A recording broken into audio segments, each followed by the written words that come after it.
মহাকাশ গবেষণায় আরও একবার নতুন দিগন্ত উন্মোচন করল চীন। চন্দ্রযান চ্যাংই-6 মিশনের মাধ্যমে সংগৃহীত চাঁদের নমুনা থেকে বিজ্ঞানীরা এমন এক জিনিস আবিষ্কার করেছেন যা চাঁদের ইতিহাস সম্পর্কে আমাদের ধারণাকেই পাল্টে দিতে পারে। China national space administration, Shandong বিশ্ববিদ্যালয় ও চাইনিজ একাডেমি অফ সায়েন্সেস যৌথভাবে এই গবেষণা করেছে। তারা বলেছে, চ্যাংই-6 চন্দ্রযানে করে আনা নমুনাতে আয়রন অক্সাইড মিনারেলের সন্ধান মিলেছে।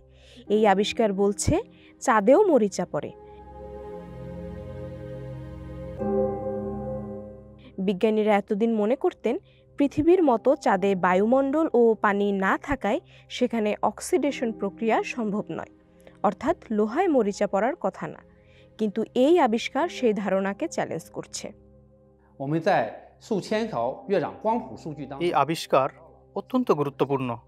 বলা যেতে পারে এটি চাঁদের অক্সিডেশন প্রক্রিয়া সম্পর্কে আমাদের ধারণার এক নতুন অধ্যায় খুলে দিয়েছে। আগে চাঁদকে সাধারণত একটি রিডিউসিং পরিবেশ হিসেবে গণ্য করা হতো। আমাদের গবেষণার মাধ্যমে আমরা আশা করি ভবিষ্যতে চাঁদের অক্সিডেশন নিয়ে আরও নতুন নতুন তথ্য বেরিয়ে আসবে। গবেষকরা বলছেন, এই হেমাটাইট গঠন হয় চাঁদের ইতিহাসের প্রধান উল্কাপিণ্ডের আঘাতের কারণে। এই আঘাতের ফলে তৈরি হওয়া ম্যাগেমাইট ও ম্যাগনেটাইটের মতো মধ্যবর্তী চৌম্বকীয় খনিজগুলোই সম্ভবত চাঁদের দক্ষিণ মেরুতে চৌম্বকীয় অসঙ্গতির জন্য দায়ী। আমরা প্রথমে চাঁদের মাটির হাজার হাজার বর্ণালী ডেটাসেটের মধ্যে হেমাটাইটের সন্ধান পাই।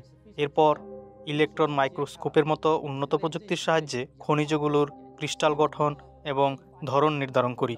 অবশেষে আমরা চ্যাং-ই-6 এর নমুনাতে হেমাটাইট এবং মেগামাইটের মতো ট্রাইভ্যালেট আয়রন অক্সাইড পাই। এটি চাঁদের অক্সিডেশন নিয়ে গবেষণার ক্ষেত্রে একটি বড় বৈজ্ঞানিক অগ্রগতি। চ্যাং-ই-6 অভিযানের এই সাফল্য চাঁদের রহস্য উন্মোচনে এক নতুন পথ খুলে দিয়েছে। এই আবিষ্কার ভবিষ্যতে মহাকাশ গবেষণাকে আরও এক ধাপ এগিয়ে নিয়ে যাবে বলে আশা করা যায়।